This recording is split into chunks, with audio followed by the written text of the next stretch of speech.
Hello, everybody. My name is Greg, and this is my colleague David, and I'm going to introduce my guest, um, Billy Adams, Executive Director of XDC Foundation. Hey, Billy. Hello, everybody. My name is Greg, and this is my colleague David, and I'm going to introduce my guest. I think there's echo. Yeah, but right now it's okay, right? Yeah. Hi, Greg. So, hi, David. Hi, Billy. Hi, Billy. Hey, Greg. Hey, Derek. How you guys doing? Yeah, really great. Thanks for this AMA session. So, could you please tell us something a bit like a little introduction about yourself? Sure. So I am Billy Adams. I'm Executive Director of the XDC Foundation and Head of Ecosystem Development for XinFin FinTech. I've been longtime community member of the XDC community, and which we refer to as the XinFam. And since I should say like 2018, when I really got into crypto, really kind of after Bitcoin had really dropped, the market had really started to come down, and I found the project. I got very excited about it and got really involved. Eventually, became part of the XinFin team last February, and in that time period, have worked to build the XDC Foundation to help support the growth and development of the network and build our team out, through the foundation. Great. Nice. Great. Yeah.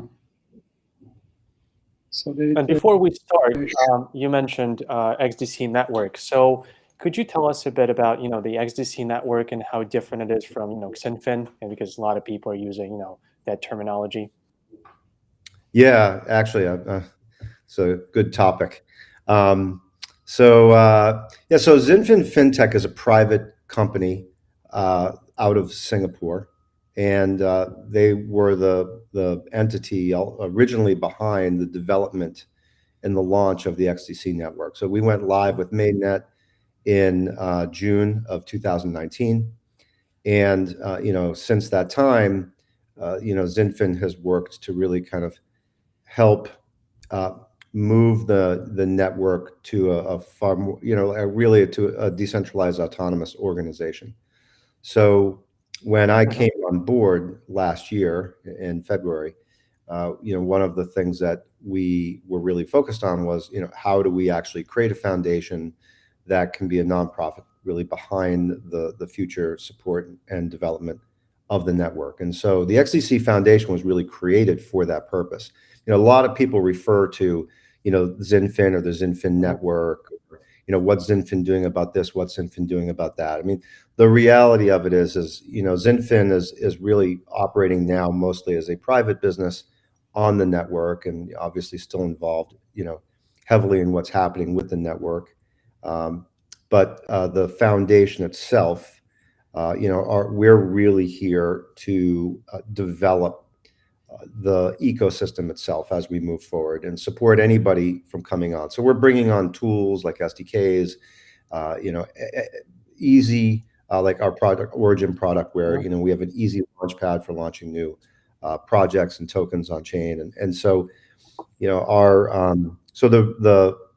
for clarity's sake, XDC Network is who we are, or what we are really working on. So when people refer to XinFin, it's really, what we should be referring to as the XDC Network, and what's happening in that ecosystem. All right, thank you. I just want to show everybody that we have a chat, and I'm gonna switch it on. Yeah, and we have different kind of comments, like that. Yeah. Yeah. Hey, everybody, you can ask different kind of questions to Billy. You're welcome. Another one like that. And this one. Hi, team. Yeah. Hey. So, but still, we have a lot of questions from our Twitter, and probably we can start from them. The first one from Adam63.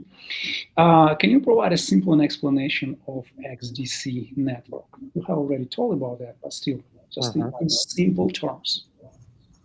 Yeah. So the XDC network is a hybrid blockchain.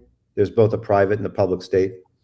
The XDC public state or network is a fork of GoETH with significant changes to it that have increased um, speed and cost. So, we're 2,000 plus transactions per second and, near zero finality on transactions. And with that public network, we can create private subnets, which we used a fork of Quorum to really create, again, with a significant changes in this area, where enterprises can operate on a private subnet and a limited set of data can be relayed to the public network for the immutability. So you can see the activity that is happening on the private side from transaction hash perspective, but you don't specifically see the details of what that transaction is, which, for business purposes, a lot of that stuff needs to be private. And Mhm. and so that's the general, development of the network as it is today. And we're really, the original, what we consider the original hybrid blockchain, and it's all hard coded in. So it's one of these things that, when, a lot of people now are looking at how to create private and public states. We have I think a really amazing ecosystem around that, which is, why we've been able to focus so much on trade finance, with a lot of the work we've been doing. Mhm. Mhm. And you mentioned, So really interesting. Actually, yeah, go ahead, Dave. yeah, you mentioned public-private. So how does that work exactly? Because it's not something you see, often. Yeah. Well, typically what happens is, and you can kind of see this when you go to our network stats pages where we have our master nodes. Currently we're running 200 plus master nodes on the network. And, Mhm. we have plans for 300 as of now, master nodes, but you can run thousands of nodes. The difference between a master node and just a regular node is a master node, it does require 10 million XDC and those XDC to be staked and locked to the network. Being or having a master node and being an enterprise allows for really the ability to kind of operate on that node, whatever type of state you want to or need to create in order to operate, an application on the network. So if there's a particular application, like we have a smart contracts tokenization platform, we've created that.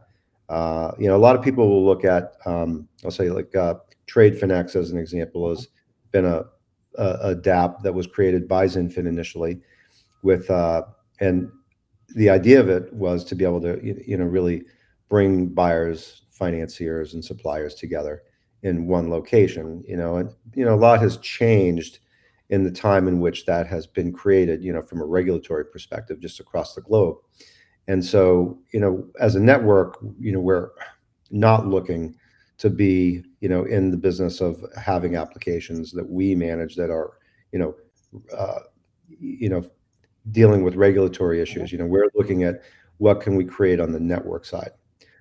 So with that, we find businesses, and trade tech is one of them, who has come onto the ecosystem and using the network as really part of their tech stack to have this smart contracts tokenization platform created. So we bring in developers who can develop it, design it, and then offer it as a white label solution to trade tech. And we've been working with them to create trade finance transactions where we're taking off-chain, notes or loans and or instruments, and we're financing them. And we're bringing them on chain and turning them into an NFT, which is really the first, we're the first chain that we know of that has done anything like that on the trade finance side. So that's an example of how it works. So we can have a smart contract tokenization platform that can operate on a private subnet. All of the things that need to happen privately can happen between the businesses that are there. And ultimately, what you're going to end up seeing then on the public side is a transaction hash with information as to what happened in the transaction. So Mhm. that's kind of the best, maybe simplest explanation of maybe how All it does right. work. Yeah. You hybrid network, and there are two questions on that. The first one from our chat. So this one, please explain why you adopt XDC OS hybrid network. And the second one from our user from Twitter, he asked you, why is XDC network called hybrid blockchain, and in what way is it different from other blockchain networks? Yeah. So delegated proof of stake is obviously a major change from proof of work that you see happening on Ethereum and some other chains. There are a few different reasons behind that. One of them being we were really looking at the time at how do you actually create a network which is going to be secure and decentralized enough for to develop the community and also to support enterprises coming on. And proof of work has really kind of proven, I think, to be labor intensive, from an energy perspective. So you need a lot of, miners in order to be out there operating on the network. It's slow and as you could see, costly as far as Ethereum is. And so, Ethereum in their attempt to get to 2.0, we're really past that point at this stage with a delegated proof of stake. So, we have 108 of the 200 or so nodes that are running. They're really a combination of master nodes and standby nodes. So 108 of those are master nodes, which are the validators on the network. Mhm. They're incredibly low energy, and it allows us to operate in a secure environment that can create the near finality. And our transaction costs, I think, are it can change somewhat to some degree, but in a very, very small amount. You're talking 0.00001 of a cent, and I've seen less as well, for some pretty significant transactions. So it's fast and it's cheap. And so the hybrid piece was something that came on as a result of Atul Kikade, who's one of the founders of XinFin and really, I think, from a blockchain perspective, has like the most amount of experience in dealing with banks at a point in time back in India a number of years ago, where they put together a fraud detection. It was like $100 million blockchain project for fraud detection in India, and it was the first of its kind to be adopted. And after working with those banks, having that experience, he got together with Ritesh Kakad and looked at, well, how can we actually create something that enterprises can safely operate on? There was this experience they were able to take from, and really want to look at what the needs were of enterprises, and that's where the hybrid network came together. So at that time, they had really assessed, you need to have a private and a public state, because there's a lot of things that we're going to be able to do on a public state.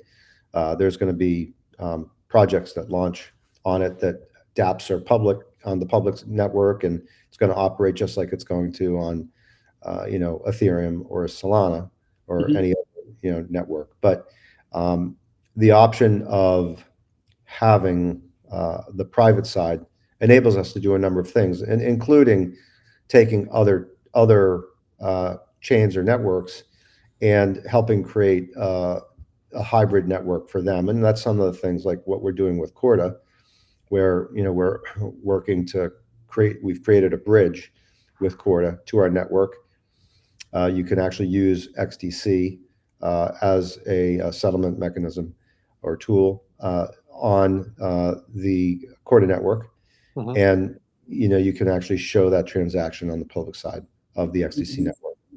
And we're also working on ISO messaging, with partners there. We have a project going on there. So there's a lot of really great opportunities that you can do with the hybrid network that you really can't do with public. And as we've seen since we started, there's all sorts of other projects that were never even, they were just public or private, and now they're actually working towards becoming more of a hybrid because it's just the environment that's necessary for enterprise. Okay. Yeah, there is a question about the token itself. So Emre would like to know, how do you plan to increase the value of your token and the demand over time to be on the market and to be one of the best tokens? Yeah. So, I would just say, like, out of the gate, the market is the market when it comes to price. We don't focus on price. We don't, there is nothing that we do or have any impact directly on price. Our focus is on building the value of the network. And when the value of the network hits a certain point, then the market will take care of whatever the market's going to take care of. That's the way in which we, really approach what we're doing. So there's never any activity where we say, oh, so what can we do to make a difference here? Around that, we look at it like, what is it that's really necessary for us to develop the ecosystem so, we can effectively have the volume and the size in terms of dollars and the volume in terms of, repetitious transactions for trade. How can we have the network sustain, the volume that's needed around that? And so we work to that end. The other is we're looking at, we're EVM compatible.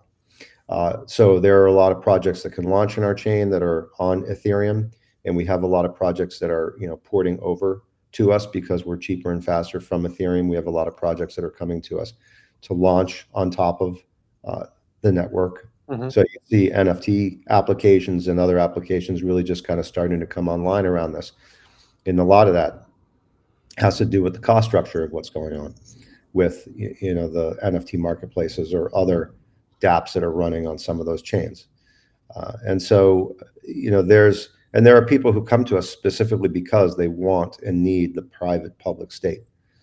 So, ultimately, the way that all works, to kind of be a little bit more specific how we build value is that, so we really focus on what we can do to bring liquidity onto the chain. That includes new exchange listings, that also, funding market-making activities, bringing on wallet integrations, cross-chain integrations with other chains so that we're able to, move, lock or move tokens and swap from chain to chain and take advantage of, really building out a much larger ecosystem, within the blockchain community. And so we're very committed to that. We work very hard at that. I know that a lot of people are always looking at, why aren't we getting on tier ones? You just pay the money and get on, and it doesn't work that way. There are, with Ethereum and the way networks operate or projects operate these days and exchanges, it's very easy for a project or an exchange to bring a project onto their network or their exchange if it's an ERC20 token because the programming is already there. And we're very, very similar to what it takes to get an ERC20 token on there. We have our own standard XRC20. But at the end of the day, we're a native layer 1 blockchain that requires a lot more integration and work. And so there are barriers, in this market right now to being able to, move through that. And so we work at all of the things that we can do in order to overcome those barriers and get listed on as many exchanges as possible. So there's a lot of work that's being done. We're nonstop in all of these areas. But as far as, what we do, we focus on building value by building out the ecosystem. And I think at some point, people will start to really see with the volume of dApps and integrations, cross-chain integrations launching on the network, with the volumes picking up in trade finance, what we're doing there. We signed a deal recently with DC United for a fan token marketplace. So we're really focused on how can we make investments in areas where we can really bring, users onto the network, and in time, all of these will, really, I think, come together in such a way where people really start to see the value behind what we've created, and then the market will do what the market does, and we can control that. Mhm. Great. Yeah, we've got some XDC fans. Yeah, you can see that. And but actually, we haven't spoken about everyday use of XinFin. And the next question is from Mr. The Green Bean. What are the most important use cases of XDC? And in the bear market, people are even scared to hold the coins in the top 10. When you consider this, what will you do and how will you convince people to buy and hold XDC in the long term? Yeah. So kind of, again, this is one of those questions where a little bit like price, we're not working to convince anybody to buy and hold XDC. That's not what our job is. That's a personal decision that somebody has to make with their own money. The only thing I can say is you either have to, when you make any type of, and this is just as an individual, and it has nothing to do specifically with XDC, but obviously crypto, it has a lot of volatility to it. It has for a long time. And, as far as an individual goes, any decision that you make has to be something that you're personally comfortable with and you feel like you can sit with for yourself. And for me personally, those decisions that I make are always based on, who are the people behind the work that's happening. And so, I think that that's the most important thing you need to look at. From a team perspective and, who we are, I think what's really important for people to understand, like there was a time period where they're probably, from our own chats when I was just a holder back years ago, we had, we went through obviously, the worst bear market I've ever experienced in my life, and I've been around for a long time. And I don't mean just in anything, in anything. It's crypto or the stock market and whatnot. And with that, it was crypto winter was pretty brutal, and there was a small number of holders who just decided to stick it out with XDC, and a lot of those initial holders, those original community members, are a lot of the people who are really working behind the scenes of the foundation to really make a difference. We're just an unbelievably committed group of hardworking people with a lot of skills that are very transferable into what we're doing around blockchain and the technology. On top of that, we brought in a whole slew of people who are leaders in their field around blockchain, PhDs who are working on the protocol. We've reached out to experts within the industry from a development perspective and brought them on chain to work with us. We've created a tremendous amount of development with what we're doing. So I think that, when I look at the overall and kind of addressing, the bear market, I personally don't believe that we're in a bear market. I'm a long-term horizon person. So I look at the development and utility in crypto as something that over the long term is just simply going to continue to increase. And our focus is, regardless of what the market has going on, is to operate at a high level, continue to drive integrations, look at how we can continue to, take advantage of what we do best. And what we think we do best is create ecosystem, right? Like we're bringing on all of the tools that are necessary for people to really build on here. And we're easy to work with, we're responsive, and, we just get it done. And so that's why, we have added, if you look at what we've done in the last year, 12 months, we've added significant markets to, as far as exchanges go. We've invested, millions in market making and development and a lot, so so it's just there's that. The other thing too is just that this technology has changed dramatically over the last 2 years. Even in the last year, there was challenges in getting developers to come on any chain. Everybody last year at this time, everybody was just under the gun to try to find development. And I think we've done a great job in being able to do that. We brought on some really great partners in doing that. Leeway Hertz is an example of that. Somebody that we've done a tremendous amount of work with, on chain. And there's a number of others, you can see from the foundation page that we've connected with. So to me, that's the key. You just have to keep moving forward. You have to adjust as the times go. But, markets will be markets. But, building networks, you just have to keep moving forward. So true. So true. And I think now is the perfect time to talk about partnerships. So you mentioned DC United. How did that happen? It's really a first of its kind, I think, partnership, and why soccer?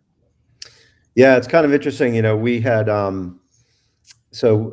in the summertime, we were approached by a completely different league, outside of the States to come on board as a possible sponsor, and spent about 5 months working on that. We were on the verge of signing, a deal at the beginning of January, and things just got derailed, really kind of very quickly and put on hold.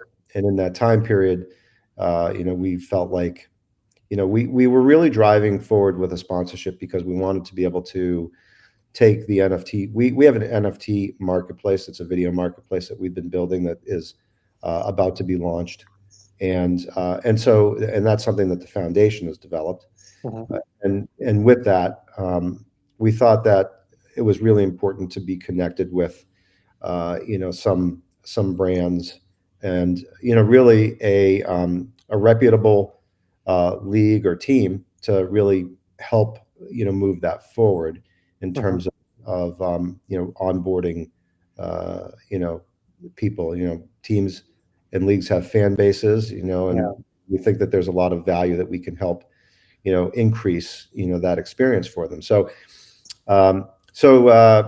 it was within a day or so, the DC United opportunity just came up, and with having gone through this for like 5 months previously, we were like, okay, if we're going to do this, we're going to get this done quickly. And so we got on a call with the president and ownership group over DC United. Liked each other a lot, really, just from the get-go, and made a decision to just get down to DC, meet, and really see what we could put together. And what really turned out, actually, I think, like I was saying before, like, it's really, you bet on people, really, when it comes down to it. Networks are, supported by a lot of people. We have goals which we want to accomplish in the foundation to really develop the network. DC United was really a world-class organization, great team. We bonded with them very quickly, looked at what opportunities were there, started talking about a fan token program, and along with the NFT marketplace. And it was one of these things that happened very naturally, but really quickly. And we put that together in about 5 weeks because the start of the season was coming, and really just launched it, a week and a half ago, down at the season opener on the 27th of February. So it's really exciting to us. I mean, we've had just a tremendous amount of people reaching out to us regarding that partnership and wanting to work with us. And so, we have, I think, a lot of really great opportunities that it's going to lead to just across the board for integrations around, some of the things that we're trying to create more for just the everyday, retail user, coming on the network, not just, the enterprise stuff that we're doing. So that was really a lot of it, and it's an exciting time for us, as a result of it. Very impressive. Okay. Yeah, I just wanted to add that it sounds really naturally, like DC and XDC Yeah. It's there for a reason, right?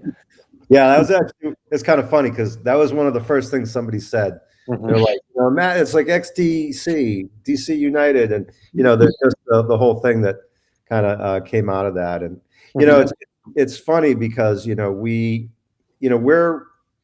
really working on the identity of the network as much as anything else.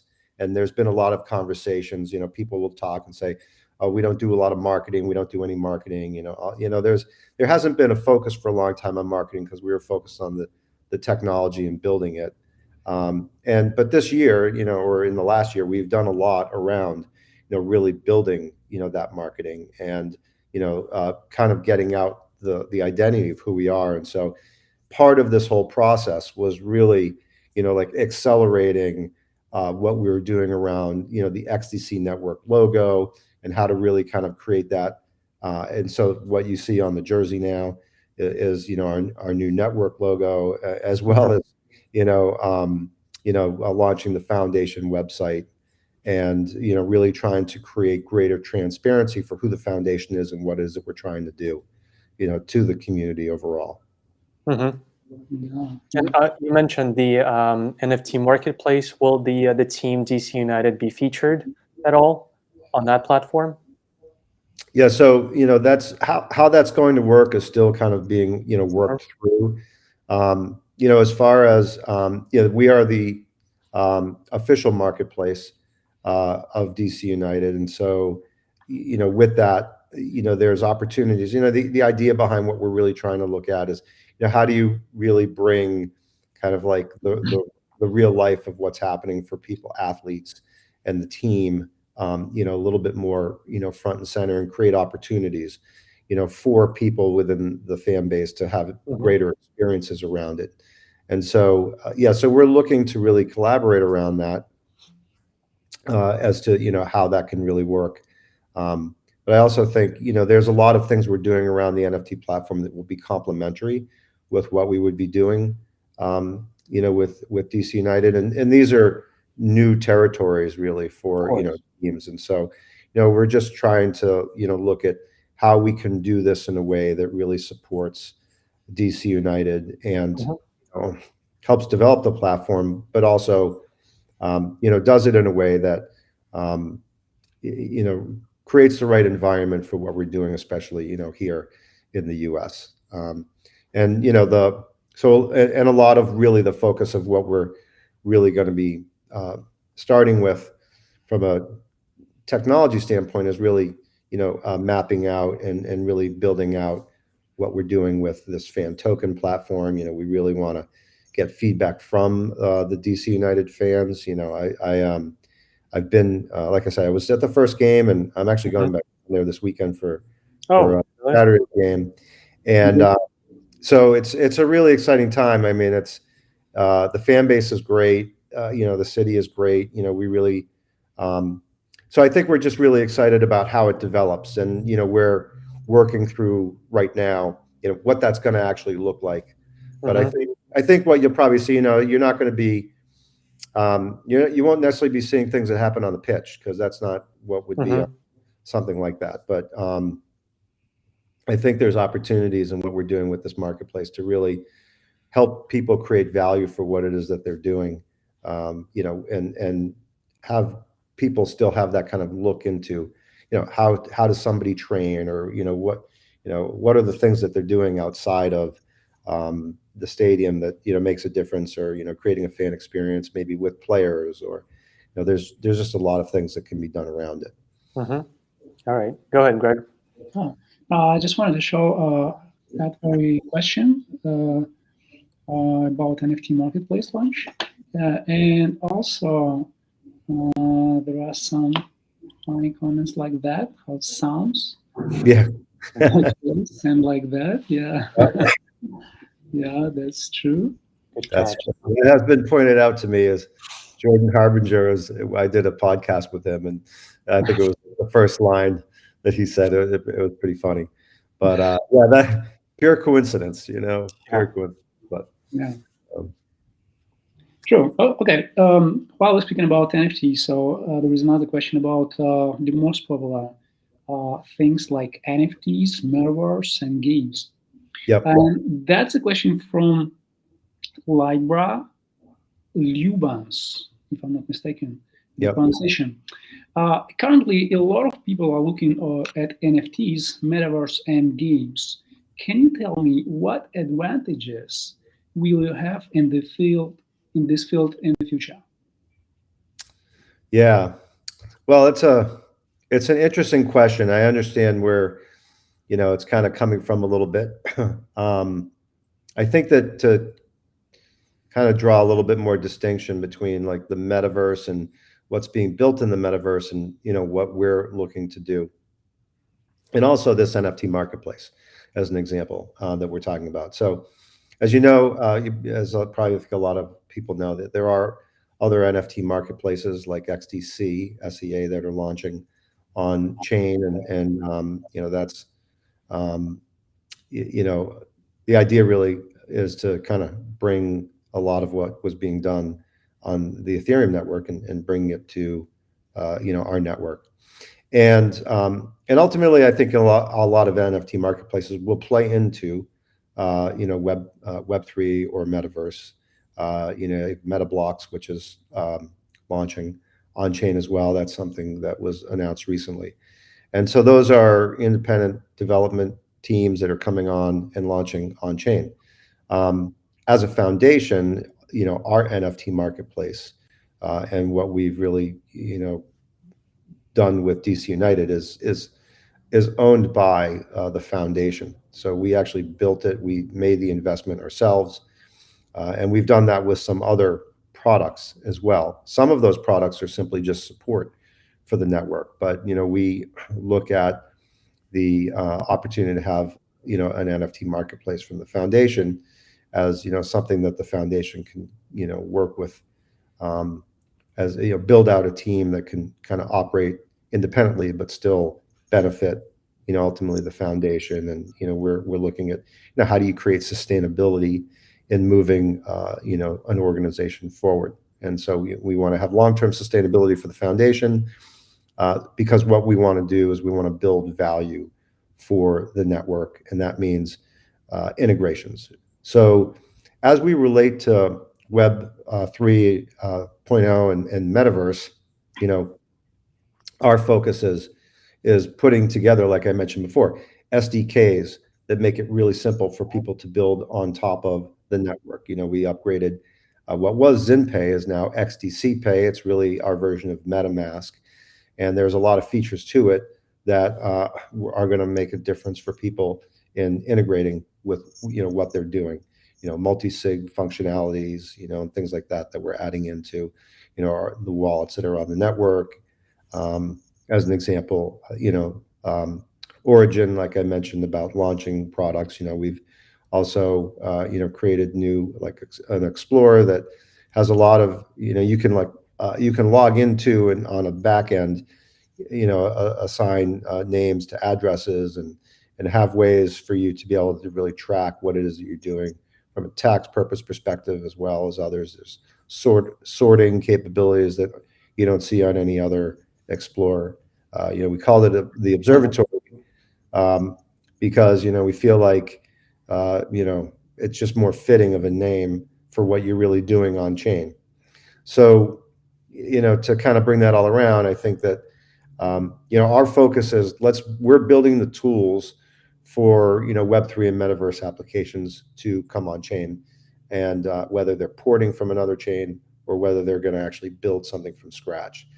So how that works out, and the difference maker for us is really about how well we build the ecosystem and what tools we bring on, and so we have some very, very exciting integrations coming up. I think, not sure whether people really will recognize the magnitude of what some of those are, as far as the ability to work cross-chain or with other projects or access to institutions.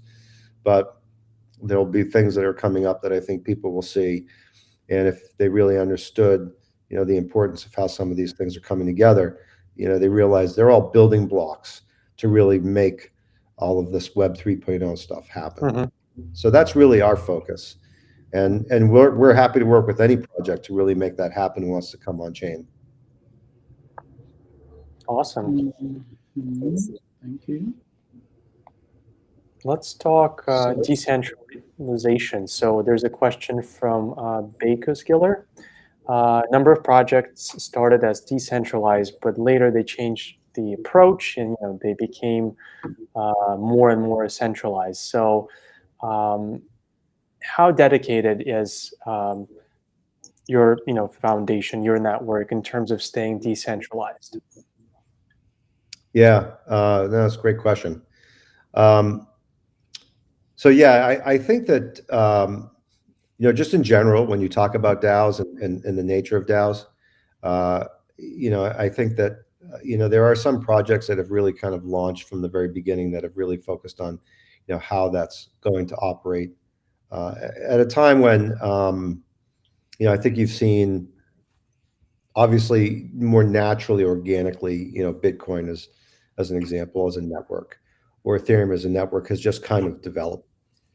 People came on, started to build, and there weren't, especially with Ethereum, there weren't a lot of other networks at that time. So it was just natural for people to really build on top of Ethereum. I think, you go back to 2017, I can't even remember. There's probably about 1,200 projects at that time, maybe. I don't even know. Like I've lost count. I haven't looked this week, but the last time I looked, there was something like 17,000 coins or something like that on CoinMarketCap. So there's a lot of stuff that's happening in a lot of different places, and everybody has their own model for it. I think the idea of decentralization is great. As an ethos, I think we've really kind of, and that's the way we look at it. We've operated really with an ethos of, what are the things that we can do, even if you're operating initially out of a more centralized, a structure, because eventually, you originally start from a more centralized structure and you move to being more decentralized. And so the question is, like, one, how can you make decisions as a team with the best interests of the community in mind? And so that's really a big part of how we operate right out of the gate when we're looking at what we're doing. And since I've come on in February of last year, we've had, we actually created a group that to help resolve, some issues that were going on back in December of 2020. And it was just a bunch of community members that were as a team to get together and say, we had a hack of XDC tokens, which were Ethereum equivalent of the XDC. And we really want to try to figure out a way to, resolve and take care of the community. And so we got community members together.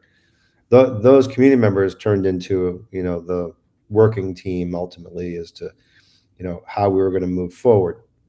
And that team has grown, or that group has grown to probably about 60, members.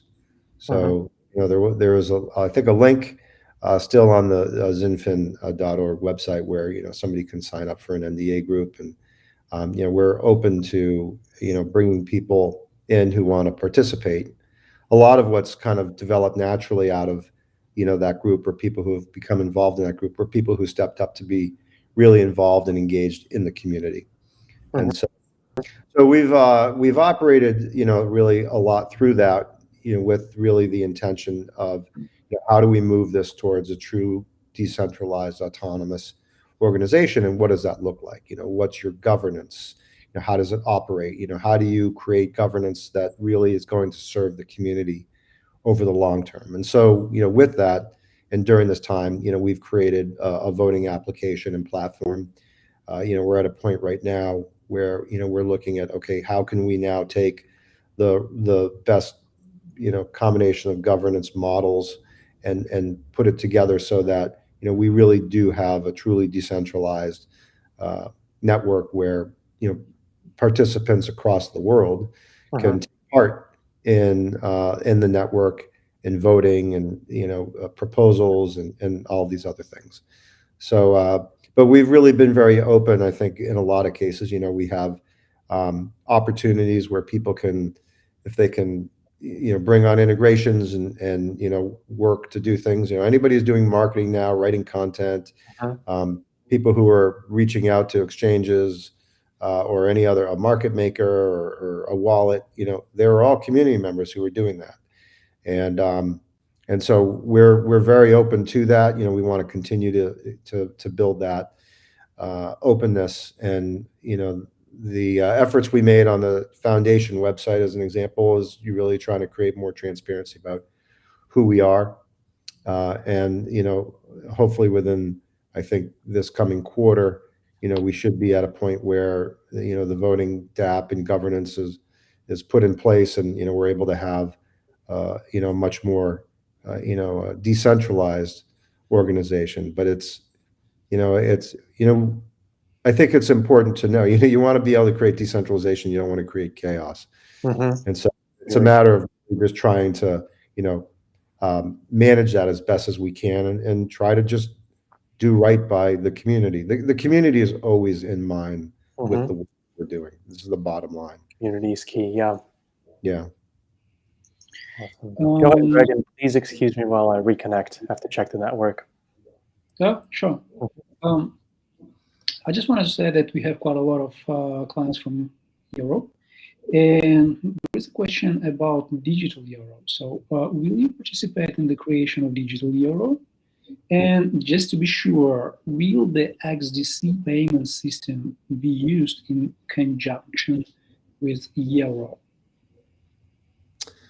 Yeah, well, I think that for one, as a network itself, and everything that we're creating, we're really focused on, and in the belief that we're here to actually be a part of the system that's really out there existing, right? So if you're looking at what fiat is today, and the whole idea of where Bitcoin came from and an alternative to fiat, and there's a lot of people that believe there's going to be this massive reset someday. All of these conversations happen, and I think that the reality of the situation is that while changes will happen to the financial system, I don't think there's like some event that happens where all of a sudden there's this massive reset. It just I can't imagine exactly how that would actually work. People are not just going to magically turn on crypto and all of a sudden run all their liquidity through a particular token.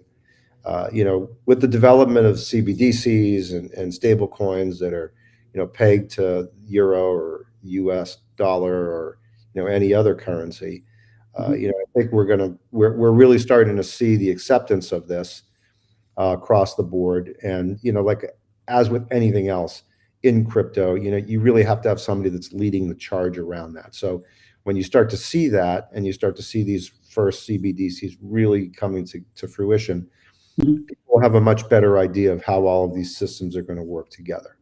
So to that point, we're very focused on being part of all of that and being connected to that. So, we're actively working to have stable coins launched on our chain. We have a great environment for that.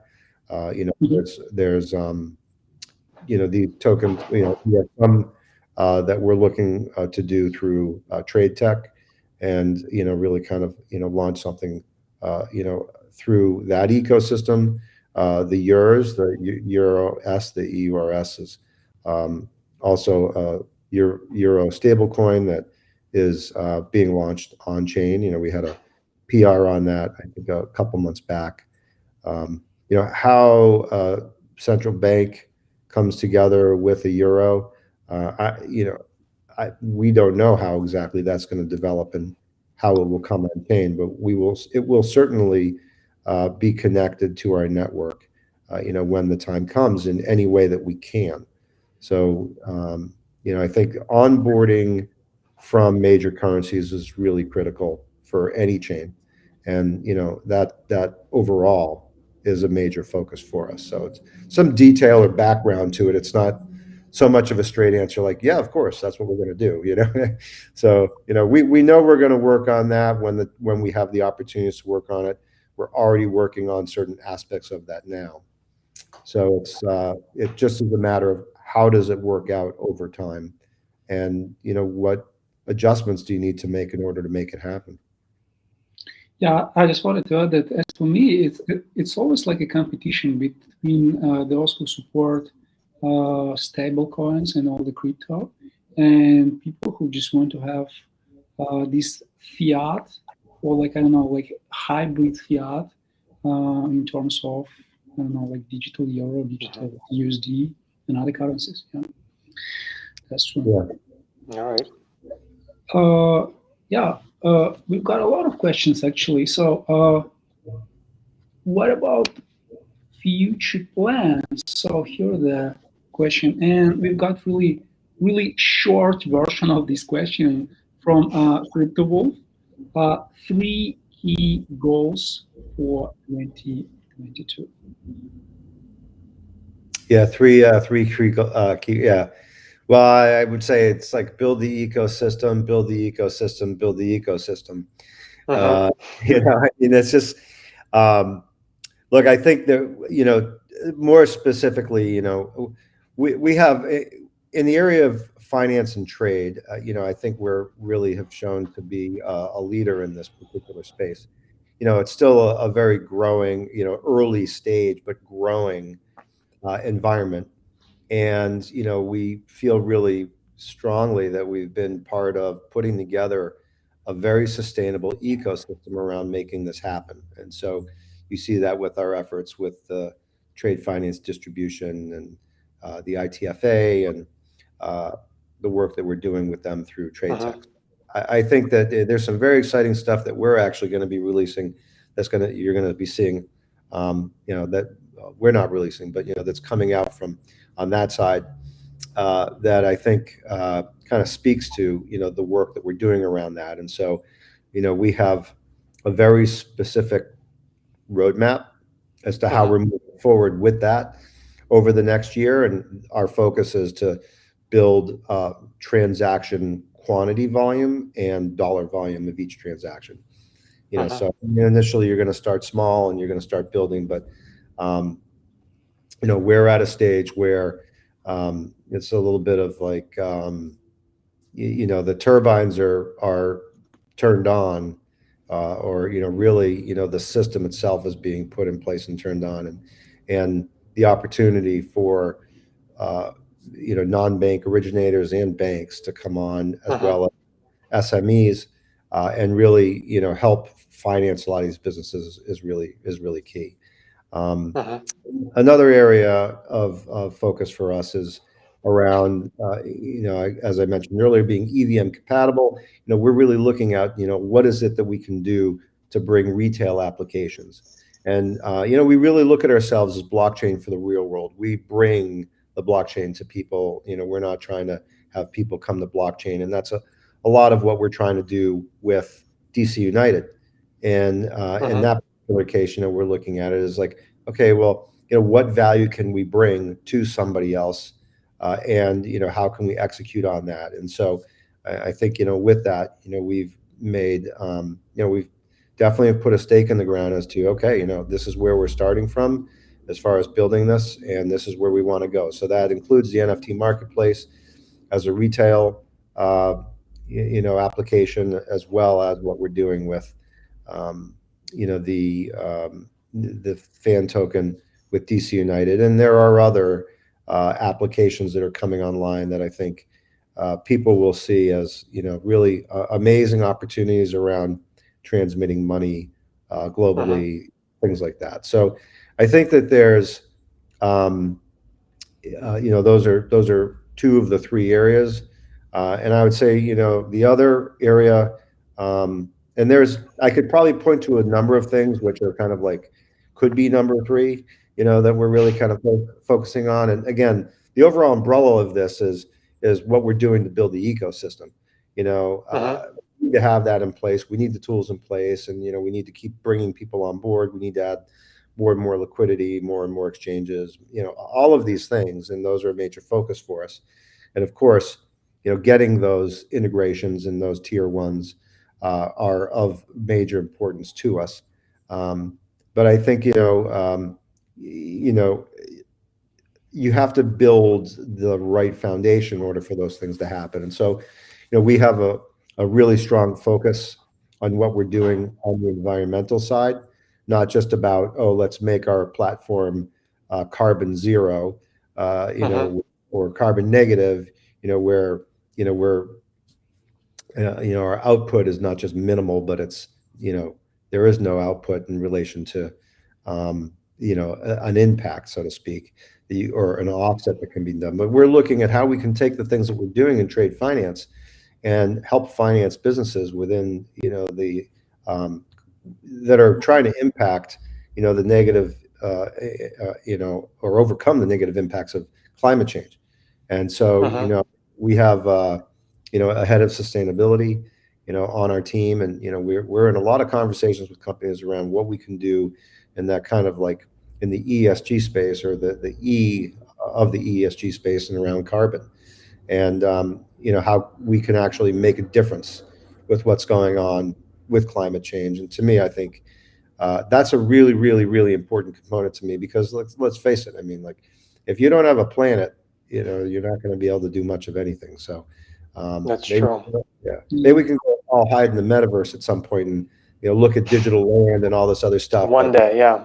yeah, one day. But I want to go out, and I want to see blue sky. I want to smell fresh air, you know, and I want, you know, clean oceans, and you know, we need to do a lot of work around that, and that is a big focus of what it is that we're doing.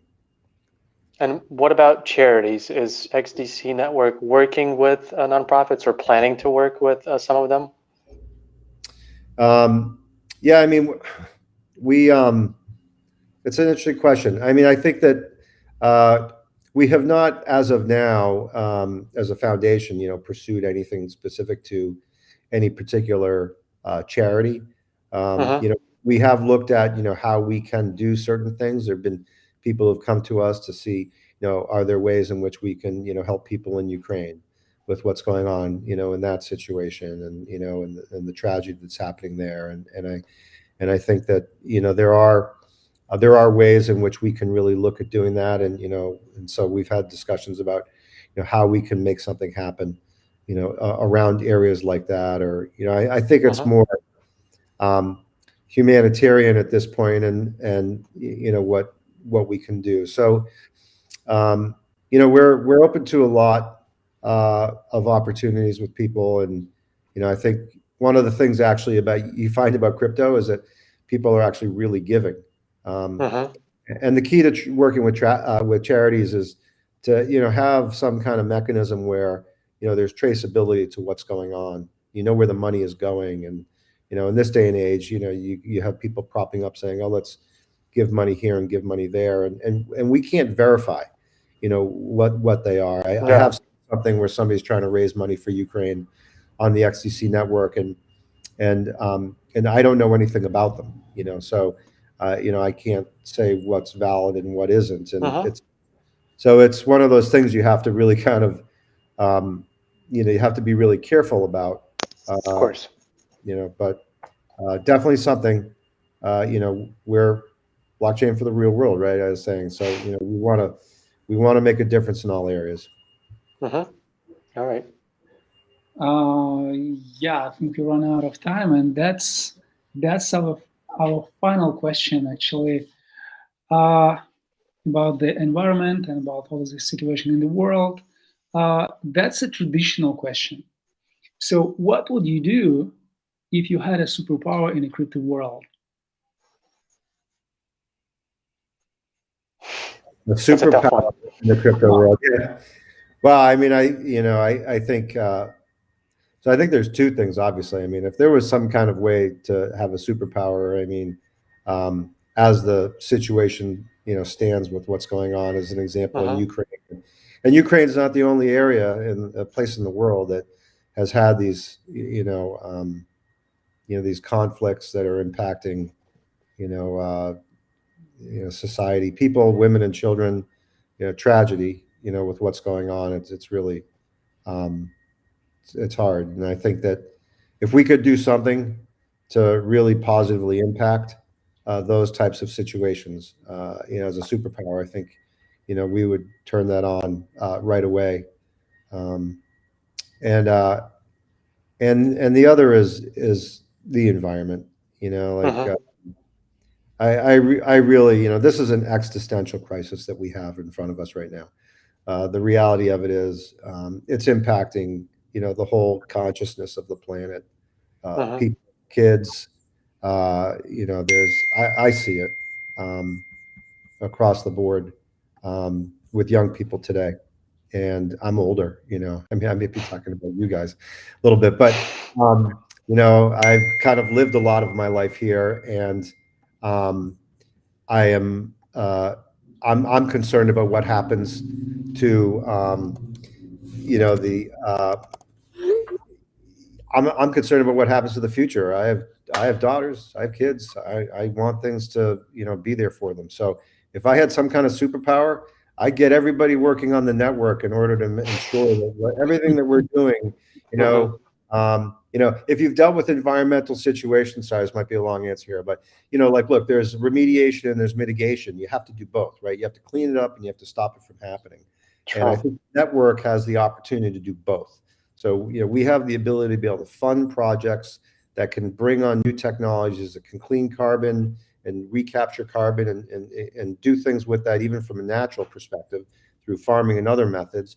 And there are ways in which we can do things to really mitigate by financing, different technologies that are now, reducing, the output of carbon. And, those are two things that are really critical to making it happen. If I really had a superpower, I would, that's exactly what I would be working on right now. And that is what we're doing, but it's a slow climb to getting there.